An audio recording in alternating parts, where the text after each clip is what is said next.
தம்பி ஸ்கூல் விட்டு வந்துட்டான். சரி அவனுக்கு பாலாச்சு கொடுத்துடலாம் அப்படின்னு சொல்லிட்டு பாலும் 2 பிஸ்கட்டும் கொடுத்துட்டோம்னா அவன் சாப்பிட்ருப்பான். அதுக்குள்ளே நம்ம சப்பாத்தி, தக்காளி, வெங்காயம் போட்டு தொக்கு ரெண்டும் ரெடி பண்ணிக்கலாம்.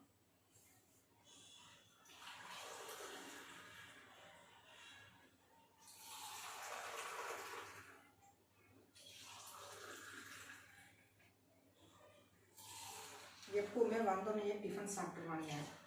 இன்றைக்கி வேண்டான்னு சொல்லிட்டான். சரி பாலும் பிஸ்கட்டை மட்டும் முடிச்சு வந்துடலாம் அப்படின்னு சொல்லிட்டு பாலும் பிஸ்கட்டும் ரெடி பண்ணிட்டுருக்கேன். ஒரு நிமிஷம் இல்லை, கொடுத்துட்டு வந்துடுறேன்.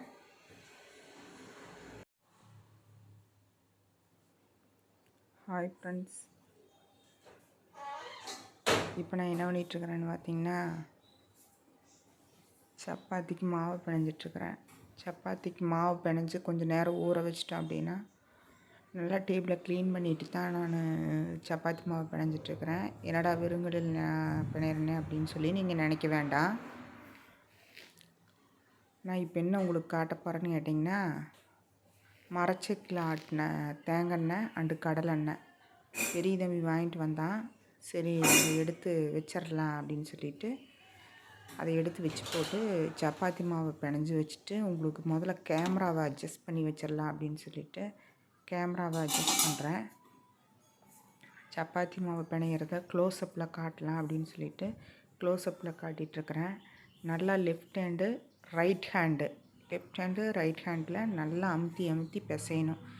திருப்பி பிசைஞ்சா அப்படின்னா தான் உங்களுக்கு அது நல்லா சாஃப்டாக வரும். அதுக்காகத்தான் அவ்வளோ நேரம் ஸ்பெண்ட் பண்ணி நான் சப்பாத்தி மாவை பிணைஞ்சிட்ருக்கிறேன்.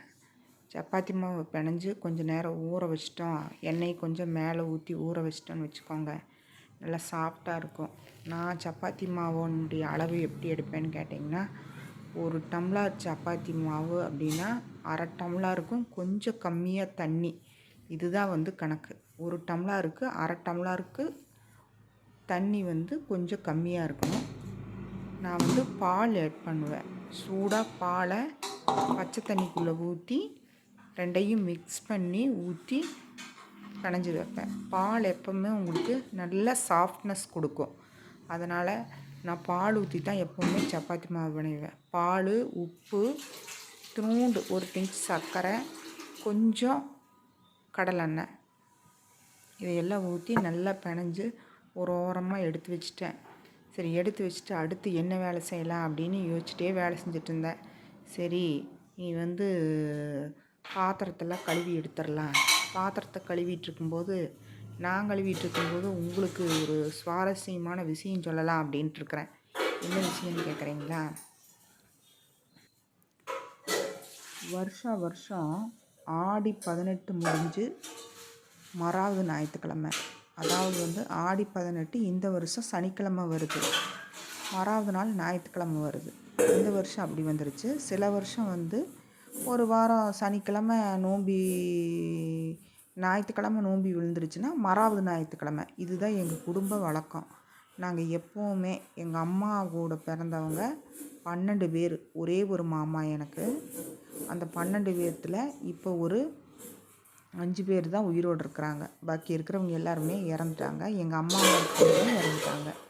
இப்போ நாங்கள் எப்படின்னு கேட்டிங்கன்னா அந்த ஐதீகம் எப்படின்னா ஏதோ எங்கள் தாத்தா காலத்தில் ஏதோ ஒரு ஐதீகம் இருந்திருக்குது, அதை செய்யணும், செஞ்சால் தான் உங்கள் பரம்பரை நல்லா இருக்கும் அப்படின்னு சொல்லி எல்லோரும் நம்புகிறாங்க. அதனால் நான் சின்ன பொண்ணாக இருக்கும்போது பிடிச்சி எப்போவுமே ஆடி 18 முடிஞ்ச உடனே மறாவது ஞாயிற்றுக்கிழமை, இந்த ஞாயிற்றுக்கிழமையை எதுக்கு சூஸ் பண்ணுறாங்க அப்படின்னு கேட்டிங்கன்னா எல்லாத்துக்கும் லீவ் இருக்கும், குழந்தைகள்லாம் போய்க்கலாம், எல்லா ஃபேமிலியும் ஒன்றா சேர்ந்துக்கலாம் அப்படிங்கிறக்கு வேண்டி. எப்படி போவோம், யார் போவோம் அப்படின்னு கேட்டிங்கன்னா அதாவது எங்கள் அம்மா கூட பிறந்தவங்க, அவங்களோட பொண்ணுங்க, அவங்க கல்யாணம் பண்ணி கொடுத்து பேரன் பேத்தி யார் எந்த வெளிநாட்டில் இருந்தாலும் சரி, எந்த ஊரில் இருந்தாலும் சரி, அந்த ஞாயிற்றுக்கிழமை திருமூர்த்தியில் எல்லோரும் ஜாயின் பண்ணிடணும். இதுதான். இப்போ வெளிநாட்டில் இருக்கிறவங்கெல்லாம் வர முடியறதில்ல. முதல்ல எல்லாம் ஏதாவது ஊருக்கு வந்திருந்தாங்கன்னா அந்த டைமில் வருவாங்க. மற்ற எல்லாருமே அதில் கலந்துக்காத ஆளே இருக்காது. அது ப்ராசஸிங் எப்படின்னு கேட்டிங்கன்னா அதுக்கு தேவையான பொருள்கள் காதோலை, கருகுமணி, சிகப்பு ஜாக்கெட்டு, இதெல்லாம் எடுத்து ஒரு கடைகளில் எல்லாம் கலெக்ஷன் பண்ணி பூவு, பழம், பிஸ்கட்டு எல்லாமே வாங்குவோம். ஒன்றும் இல்லாமல் ஒரு ஜாமானம் இல்லாமல் அதுக்கு தேவையானது என்னென்னு பெரியவங்களுக்கு தான் தெரியும், எங்களுக்கு தெரியாது. பூவு எல்லாமே. அதுக்கு ஸ்வீட் ஒன்று வைப்பாங்க, பழம் போட்ட சொய்யா. அது எங்கள் பெரியம்மாமார்களில் யாரோ ஒருத்தர் செஞ்சு தருவாங்க. இந்த சொய்யா எப்படா கொடுப்பாங்க அப்படின்னு சொல்லிட்டு நாங்கள்லாம் வெயிட் பண்ணி உட்காந்துட்ருப்போம். மிட்டாயி, பிஸ்கட்டு எல்லாமே, ஃப்ரூட்ஸு, பழங்கள் எல்லாமே வைப்பாங்க. எல்லாமே படையலில் வச்சு எத்தனை பேர் வந்திருக்கிறோமோ அத்தனை பேருக்கும் தேங்காய் உடைப்பாங்க. அதாவது வந்து தேங்காய் எப்படி உடையுதோ அந்த வருஷம் அவங்களுக்கு அப்படி இருக்கும் அப்படின்னு சொல்லி நாங்களே ஒரு மனசுக்குள்ளே நினச்சிட்டு எங்கள் மாமா தான் உடைப்பார். எங்கள் 10 அக்காமாருக்கும் ஒரே ஒரு மாமா தான், ஒரே ஒரு அண்ணா, ஒரே ஒரு பிறந்தவன் தான். அவர் தான் எங்கள் மாமா, தாய் மாமா. அவர் வந்து பெங்களூரில் இருக்கிறாரு. அவருக்கு வந்து ஒரு பொண்ணு ஒரு பையன். அந்த பொண்ணு தான் வந்து காலையில் எங்கள் எல்லாத்துக்குமே ஒரு கிட்டத்தட்ட ஒரு 100 பேர் போகிறோன்னு வச்சுக்கோங்க. அந்த 100 பேர்த்துக்குமே வந்து டிஃபன், காலையில் டிஃபன் வந்து அவள் தான் வந்து கொடுப்பா. எல்லா வெரைட்டியான டிஃபனும் ஹோட்டலில் ஆர்டர் பண்ணி கொடுத்துருவா. காலையில் நாங்கள் எல்லோரும் முதல்ல எல்லோரும் போய் நாளே ஜாயின் பண்ணுறோம். சனிக்கிழமையே ஜாயின் பண்ணி ஒரு இடத்துல இருந்து என்ஜாய் பண்ணிட்டு போன காலங்கள்லாம் இருந்தது. இப்போல்லாம் குழந்தைகளோட படிப்பு, ஸ்கூலு இந்த மாதிரி எல்லாம் இருக்கிறதுனால அப்படியெல்லாம் போக முடியறதில்ல. அதனால் என்ன பண்ணிடுறேன்னு கேட்டிங்கன்னா, எல்லாம் ஞாயிற்றுக்கிழமை காலையில் அவங்கவுங்க வீட்லேயே எல்லோரும் கார் இருக்கிறதுனால முதல்லையெல்லாம் என்ன பண்ணுவேன்னு கேட்டிங்கன்னா, நான் சின்ன பொண்ணாக இருக்கும்போதெல்லாம் எப்படின்னு கேட்டிங்கன்னா, ஒரு சீட் வேன் பிடிப்போம். டெம்போ வேன்னு சொல்லுவாங்க. அந்த வேன் பிடிச்சி, சீட் வேன் பிடிச்சி, அந்த சீட் வேனில் எல்லோரும் ஒன்றா சேர்ந்து இங்கேருந்து அங்கே போவோம். ஒட்டுக்கா சேர்ந்து நாளே எல்லாம் ஜாயின் பண்ணி, எங்கள் வசந்தா சினமா அப்படின்னு சொல்லிட்டு ஒரு சினமா இருக்காங்க. அதாவது எங்கள் அம்மாவோட பிறந்தவங்களில் எங்கள் அம்மாவோட தங்கச்சின்னு வச்சுக்கோங்களேன். அவங்க வீட்டில் வந்து எல்லோரும் ஜாயின் பண்ணிக்குவோம். ஜாயின் பண்ணிவிட்டு எல்லோரும் நைட்டு ஃபுல்லாக என்ஜாய் பண்ணிவிட்டு எங்களுக்கு பிடிச்ச ஐட்டங்களையெல்லாம் செஞ்சு சாப்பிட்டு நாங்கள் என்ன பண்ணுவோம், எல்லோரும் நல்லா ஜாலியாக இருப்போம். அதுக்கப்புறம் காலையில் எழுந்திரிச்சு நேரமே யாருமே குளிக்க மாட்டோம். அப்படிலாம் காலையில் எழுந்திரிச்சு எல்லோரும் திருமூர்த்தி மலையில் போய் குளித்து புது ட்ரெஸ் எடுத்து வச்சுக்குவோம். நாளே புது ட்ரெஸ் எடுத்து வச்சுட்டு காலையில் அங்கே போய் குளிச்சுட்டு அந்த புது ட்ரெஸ்ஸை போட்டுட்டு ஒரு மேக்கப் பண்ணிவிட்டு ஒரே ஜாலியாக என்ஜாய் பண்ணிகிட்ருப்போம். அது வந்து சின்ன பொண்ணாக இருக்கும்போது. இப்போல்லாம் அப்படி இல்லைங்க. எல்லாத்துக்கிட்டேயும் கார் வந்துருச்சு. அவங்கவுங்க வாட்டுக்கு அவங்கவுங்க காரில் வந்துடுறாங்க. எல்லோரும் திருமூர்த்தி மலைக்கு காலையில் 10 மணிக்குள்ளே என்ட்ராயிடணும். என்ட்ரான உடனே காலையில் போனோன்னா முதல்ல எல்லோரும் அந்த சாமி கும்பிட்றதுக்கான இடம் வந்து ஆற்றுக்கிட்ட எங்கே இருக்குது அப்படின்னு பார்த்து சூஸ் பண்ணி வச்சுட்டு நாங்கள் வந்து என்ன பண்ணுவோம்னு கேட்டிங்கன்னா, டிஃபன் சாப்பிட போவோம்.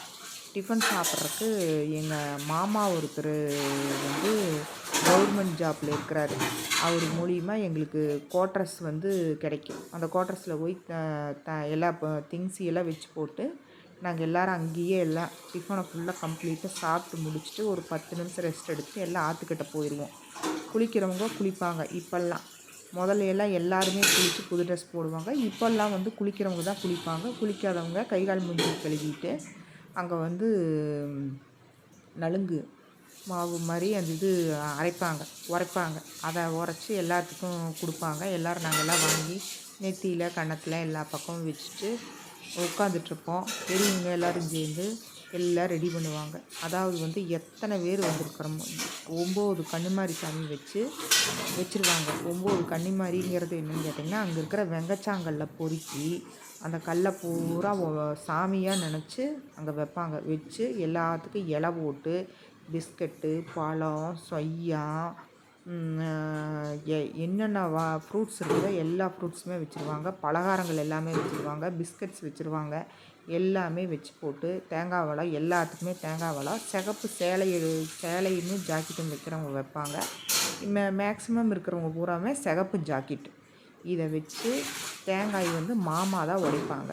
மாமா உடைச்சி சூடம் காட்டுவாங்க. நாங்கள் எல்லாம் சாமி கும்பிடுவோம். ஒவ்வொருத்தர் பேராக சொல்லுவாங்க. சின்ன காமாட்சி, பெரிய காமாட்சி, கனகவல்லி, கவிதா, மகேஷு அப்படின்னு சொல்லிட்டு ஒவ்வொருத்தர் பேராக சொல்லி அந்த தேங்காயை உடைப்பார். அப்புறம் அந்த தேங்காய் எப்படி உடையுதோ அதை பொறுத்து நாங்கள் வந்து இன்றைக்கி இந்த வருஷம் எங்களுக்கு இப்படி இருக்குது அப்படின்னு நாங்களே நினச்சிக்குவோம். இது நாம் நினைக்கிறதானே, கடவுளை நம்ம கண்ணில் பார்த்ததில்ல, ஆனால் வந்து கடவுள் இருக்கிறார் அப்படின்னு சொல்லிட்டு ஒரு நம்பிக்கையில் நாம் பார்க்குறது தானே. அது மாதிரி நாங்களும் ஒரு நம்பிக்கையில் தேங்காய் நல்லா உடஞ்சதுன்னா இந்த வருஷம் நல்லாயிருக்கும், தேங்காய் அழுகிருச்சு இல்லை தேங்காய் ஏதாவது தவறாக உடஞ்சிருச்சு அப்படின்னா நம்மளுக்கு ஏதோ சிரமம் வரும் போல் இருக்குது அப்படின்னு சொல்லி மனசில் நினச்சிக்குவோம். இருந்தாலும் கடவுள் இருக்கிறாரு, அவர் நம்மளை காப்பாற்றுவார் அப்படிங்கிற நம்பிக்கையோட அதை ஒன்றும் பெருசாக நினச்சிக்க மாட்டோம். எல்லாம் சாமி கும்பிட்டு முடிச்சுட்டு மத்தியானம் லஞ்சுக்கு போவோம். லஞ்சு வந்து யாரோ ஒருத்தர் ஸ்பான்சர் பண்ணுவாங்க. இங்கே இருக்கிறவங்கெல்லாம் மாற்றி மாற்றி யாருக்கு விருப்பம் இருக்குதோ அந்த வருஷம் அவங்களும் ஹோட்டலில் ஆர்டர் பண்ணி இங்கே கொண்டு வந்துடுவாங்க. எல்லோரும் லஞ்ச் சாப்பிட்டு திருமூர்த்தி மலை சாமியை போய் கும்பிட்டு வருவோம். கும்பிட்டு ஆற்றுல ஒவ்வொருத்தர் பேராக சொல்லி வெத்தலையில் சூடம் வச்சு ஆற்றுல விடுவோம். அந்த சூடம் வந்து எவ்வளவு தூரம் போகுது அப்படிங்கிறத வச்சு அதுவும் ஒரு கணக்காக எடுத்துக்குவோம். எவ்வளோ தூரம் போகுதோ அவங்களுக்கு வந்து நல்லாயிருக்கும் அப்படிங்கிற மாதிரி நினச்சிக்குவோம். ஆற்றுல வந்து அலைகள் இருக்கும், உங்களுக்கு சில டைம் வந்து சுழல் இருக்கும். அந்த மாதிரி இருந்துச்சுன்னா சூடம் வந்து என்ன ஆகுதுன்னு கேட்டிங்கன்னா உங்களுக்கு அமைஞ்சிரும். இல்லை அப்படின்னா அது பாட்டுக்கு பொறுமையாக போயிட்டுருக்கும். இதெல்லாம் முடிஞ்ச உடனே எல்லோரும் ஒன்றா சேர்ந்து ஒரு டம்ளர் டீ சாப்பிட்டு ஏதோ ஒரு ஹோட்டலில் நிறுத்தி டீ சாப்பிட்டு அவங்கவுங்க வீட்டுக்கு அவங்கவுங்க கிளம்பி வந்துடுவோம். இதுதான் வரப்போகிற ஞாயிற்றுக்கிழமை இல்லை, நாளைக்கு வர ஞாயிற்றுக்கிழமை இல்லை, அடுத்த ஞாயிற்றுக்கிழமை நடக்க போகிற ஃபங்க்ஷன். அதுக்கு நாங்கள் போயிடுவோம். அதை ரெக்கார்ட் பண்ணி உங்களுக்கு போடுறேன். அதுக்கு முதலையே உங்கள்கிட்ட சொல்லி வைக்கிறேன். இங்கே என்னடா அவங்க கும்பிட்றாங்க அப்படின்னு நினைக்கிறவங்க இந்த வீடியோவில் அதுக்கான விவரத்தை நான் சொல்லிட்டேன். ஒன்றாச்சுங்களா? இப்படி கும்பிட்டா நம்ம பரம்பரையில் வந்து எந்த சாபக்கேடுகள் இருந்தாலும் அது விலகி நம்மளை விட்டு போய் நம்ம குடும்பம் நல்லாயிருக்கும் அப்படின்னு. அதே மாதிரி நாங்கள் எல்லாருமே வந்து கொஞ்சம் சிரமங்களே அதுலேயும் இதுலேயும் இருந்தவங்க தான் இன்றைக்கி நாங்கள் எல்லாருமே நல்லா இருக்கிறோம். எங்கள் ஃபேமிலியே எல்லாருமே நல்லா இருக்கிறனால அதை வந்து நாங்கள் வந்து விடாமல் கும்பிட்டு வர்றோம். ஒன்று.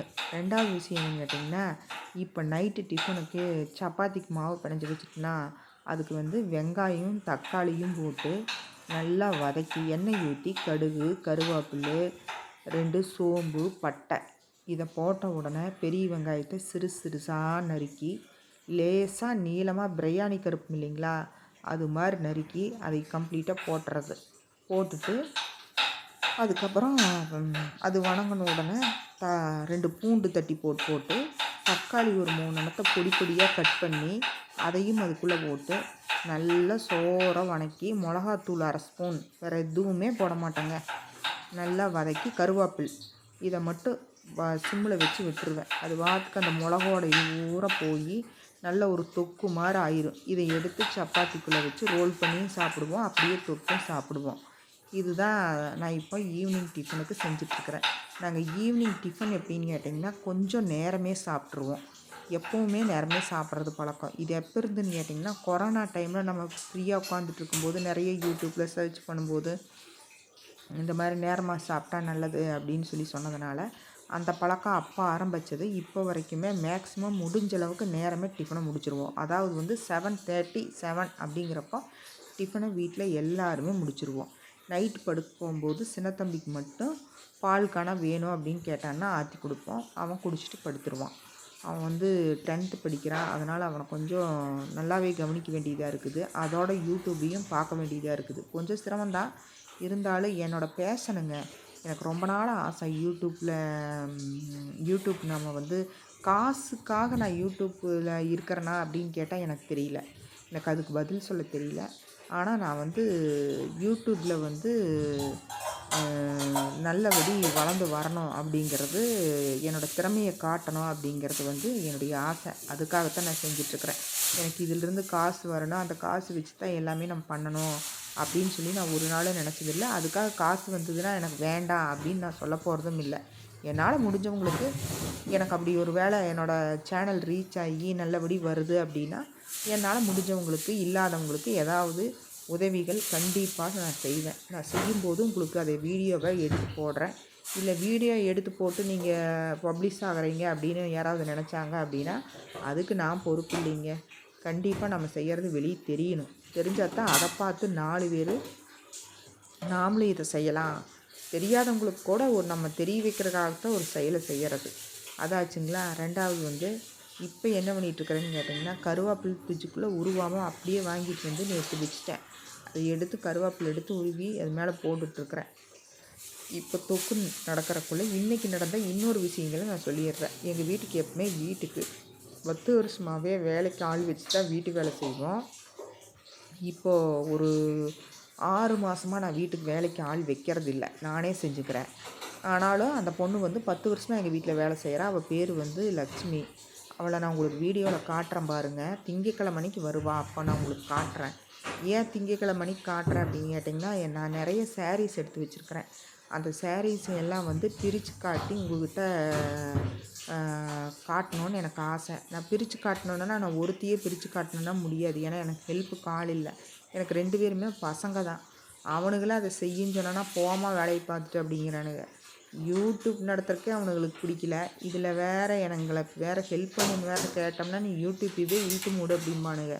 இது நம்மளுக்கு தேவைங்களா? நம்மளோட வேலைகளை நாமளே செஞ்சுட்டு போயிட வேண்டியதான். எதுக்கு வம்பு? அவள் வந்தானா அவள் சாரீ பிடிச்சி அவகிட்ட சொன்னால் இன்றைக்கே காட்டுங்க அப்படின்னா, ஆனால் இன்றைக்கி காட்ட முடியல. ஏன்னா இன்றைக்கி நிறைய ஒர்க் இருந்தது. காய்கறியெல்லாம் கட் பண்ணி வைக்கிறது, வீடு வாசலெல்லாம் துடைக்கிறது, ஜன்னல் கம்பி துடைக்கிறது, சோஃபா துடைக்கிறது, இந்த மாதிரி வேலைகள் எல்லாமே.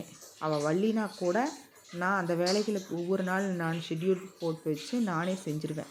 வீடு மட்டும் எனக்கு எப்பவுமே நீட்டாக இருக்கணும்.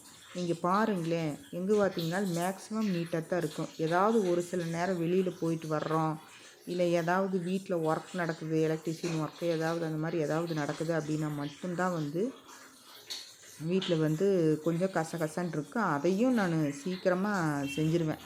அவ்வளோ சீக்கிரத்துலையெல்லாம் வீட்டை க்ளீன்லாம் வச்சுக்கவே மாட்டேன். லட்சுமி வந்து இன்றைக்கி வந்து துணியெல்லாம் துவைச்சி கொடுத்துட்டு, வீடெல்லாம் துடைச்சி கொடுத்துட்டு, காய்கறி கட் பண்ணி கொடுத்துட்டு, பாத்திரமெல்லாம் கழுவி கொடுத்துட்டு, எல்லாமே பண்ணி கொடுத்துட்டு போயிட்டா. டிஷ்வாஷர் இருக்குது, இருந்தாலும் அவள் வர்ற அன்றைக்கி டிஷ்வாஷர்லேயும் போடுவேன். அவளையே வேலை செய்ய சொன்னால் அவளும் எவ்வளோ வேலை செய்வாங்க. பாவம், அவளும் மனுஷி தானே. அதனால் நான் என்ன பண்ணுவேன்னா, பாதி துணியை மிஷினில் ஓடுற துணிவெல்லாம் மிஷினில் போட்டுட்டு, கையில் துவைக்கிற துணிவெல்லாம் அவகிட்ட கொடுத்துருவேன். அவள் எல்லாமே துவைச்சி போட்டுருவாள். அவள் வருவா, உங்களுக்கு நான் காட்டுறேன் பாருங்கள். அதுக்கடுத்து அப்படி ஒரு விஷயம் என்னன்னு கேட்டிங்கன்னா, எனக்கு கொஞ்சம் உடம்புக்கு சரியில்லைங்க. என்னென்னு கேட்டிங்கன்னா ஸ்ட்ரெஸ்ஸு. அதாவது வந்து யூடியூப்னால ஸ்ட்ரெஸ்ஸா அப்படின்னு கேட்டிங்கன்னா கிடையாது. அந்த குறிப்பிட்ட வயசு வரும்போது நம்மளுக்கு ஆட்டோமேட்டிக்காக ஏதாவது ஒரு ப்ராப்ளம், சுகரு, ப்ரெஷரு, இல்லை ஸ்ட்ரெஸ்ஸு, இந்த மாதிரி ஏதாவது ஒன்று நம்மளுக்கு வருது. அது எப்படின்னு தெரியல. எனக்கு வந்து சுகர், ப்ரெஷர் அந்த மாதிரிலாம் எதுவும் கிடையாது. எனக்கு அவ்வளோ வயசும் ஆகலை. இருந்தாலும் எனக்கு வந்து ஸ்ட்ரெஸ் வந்துருச்சுங்க. ஸ்ட்ரெஸ் வந்துருச்சுங்கிறத நான் எப்படி கண்டுபிடிச்சேன்னு கேட்டிங்களா, எனக்கு நைட்டில் தூக்கமே வராது. என்ன பண்ணாலும் தூக்கமே வராது. தொடர்ந்து கொஞ்ச நாளாகவே தூக்கம் இல்லாமல் இருந்தது. சரி இப்போ தூங்கிடலாம், அப்புறம் தூங்கிடலாம். ஒரு நாள் தூங்கலினா மறுநாள் மதியம் தூங்கி அதை கரெக்ட் பண்ணிகிட்டு இருந்தேன். அப்புறம் நான் எப்போவுமே என்னோடய பாடியை நோட் பண்ணுவேன். நான் உங்கள்கிட்ட சொல்லியிருக்கிறேன் இல்லைங்களா? அப்படி நான் பாடியை நோட் பண்ணும்போது எனக்கு தொடர்ந்து 10 நாள் தூக்கம் இல்லை. இதுக்கு மேலே நம்ம தூங்காமல் இருந்தோம் அப்படின்னா பெரிய வம்பா போயிடும். நம்ம போய் டாக்டரை பார்த்துடலாம் அப்படின்னு சொல்லிட்டு ஃபிசியாலஜிஸ்ட் பொள்ளாச்சியில் வந்து மதுசாந்தினின்னு ஒரு டாக்டர், அவங்கள போய் பார்த்தேன். அவங்கள போய் பார்த்தப்போ அவங்க டேப்லெட் கொடுத்து நீங்கள் முதல்ல 10 நாள் அந்த டேப்லெட்டை போட்டு நல்லா தூங்கி எந்திரிச்சு வாங்க, அதுக்கப்புறம் நம்ம எதுனாலும் பார்த்துக்கலாம் அப்படின்னு சொன்னாங்க. சரின்னு சொல்லிவிட்டு டேப்லெட் வாங்கிட்டு வந்து போட்டுட்ருக்கிறேன். இப்போ வந்து கொஞ்சம் பரவாயில்லைங்க, நல்லாவே இருக்கிறேன். ஸ்ட்ரெஸ்ஸிலிருந்து நல்லா ரிலீஃப் ஆகிட்டேன். கொஞ்சம் நான் நல்லாவே இருக்கிறேன்னு வச்சுக்கோங்களேன். எப்போவுமே நம்மளுக்கு ஏதாவது ப்ராப்ளம்னால் நம்ம அதை வந்து உள்ளுக்குள்ளேயே உடம்புக்குள்ளேயே அமுத்தி வைக்கக்கூடாது. உடனே நம்ம போய் டாக்டரை பார்த்து நம்ம செக் பண்ணிடணும். மெடிக்கல் ஷாப்பில் மருந்தை வாங்கி போட்டுட்டு நம்மளுக்கு தூக்கம் இல்லைன்னா நம்ம தூங்கிட்டு இருந்தோம்னா அது எவ்வளோ நாளைக்குன்னு நினைக்கிறீங்க? அதெல்லாம் நடக்கவே நடக்காது. இப்போ பாருங்கள், அந்த டாக்டர்கிட்ட போய் பார்க்கும்போது எனக்கு கொஞ்சம் டிப்ரெஷன் இருந்திருக்குது, எனக்கு கொஞ்சம் ஆன்சைட்டி இருந்திருக்குது, எனக்கு கொஞ்சம் ஸ்ட்ரெஸ் இருந்திருக்குதுங்கிறத அவங்க கண்டுபிடிச்சி எனக்கு அதுக்கான மருந்துகளை கொடுத்ததுலேருந்து இப்போ நான் நல்லா ரிலீஃபாக இருக்கிறேன். எப்போவுமே நம்ம வந்து நம்ம பாடி என்ன சொல்லுது, என்ன இன்டிமேட் கொடுக்குது அப்படிங்கிறத வந்து நம்ம கண்டிப்பாக பார்த்துக்கணும். ஏன் இதை நான் உங்களுக்கு சொல்கிறேன் அப்படின்னு கேட்டிங்கன்னா, தொடர்ந்து தூக்கம் நம்மளுக்கு வரல அப்படின்னாலே நம்மளுக்கு ஏதோ ப்ராப்ளம் இருக்குது அப்படிங்கிறத நம்ம தெரிஞ்சுக்கணும். வாமிட்டிங் எப்படி நம்ம வாமிட் பண்ணும்போது நம்ம ஏதாவது சாப்பிட்ருந்தோம்னா, இல்லை ஏதாவது ஃபுட்டு அலர்ஜி ஆயிருந்துச்சுன்னா வாமிட் எடுக்கிறோம்ல, அதே மாதிரி தான் இதுவும். நம்மளுக்கு வந்து தூக்கம் வரல அப்படின்னாலே நம்மளுக்கு லைட்டாக ஸ்ட்ரெஸ் இருக்க வாய்ப்பு இருக்குது. நம்ம எதையுமே டாக்டரை வச்சு பார்த்து கன்சல்ட் பண்ணிக்கிறது ரொம்ப நல்லது. நான் அதைத்தான் பண்ணினேன். அதாவது நிறைய மீன், கறி அது இதுன்னு எடுத்து நிறைய டிஷ்ஷுக்கு செஞ்சு போட்டு அதை உங்ககிட்ட காட்டி பண்ணுறது ஒரு பெரிய விஷயம் இல்லை. நாங்கள் யாருமே எங்கள் வீட்டில் அந்த மாதிரியெல்லாம் நிறைய சாப்பிட மாட்டோம். எல்லாருக்குமே கொஞ்சம் சாப்பாடு அளவாக தான் எடுத்துக்குவோம். ஏன்னு கேட்டால் எனக்கு கொஞ்சம் அதை பற்றின விவரங்கள் சர்ச் பண்ணி வச்சுருக்கிறதுனால நான் அதை பண்ணுறது இல்லைங்க. அந்த மாதிரி நிறைய குக்கிங் போடுறதில்ல. அதனால தான் நான் போடுறதில்ல. தவறாக நினச்சிக்காதீங்க. அடுத்த வீடியோவில் உங்களை நான் கண்டிப்பாக சந்திக்கிறேன். இந்த வீடியோ இத்தோடு முடிச்சுக்கிறேன். டாட்டா பாய்.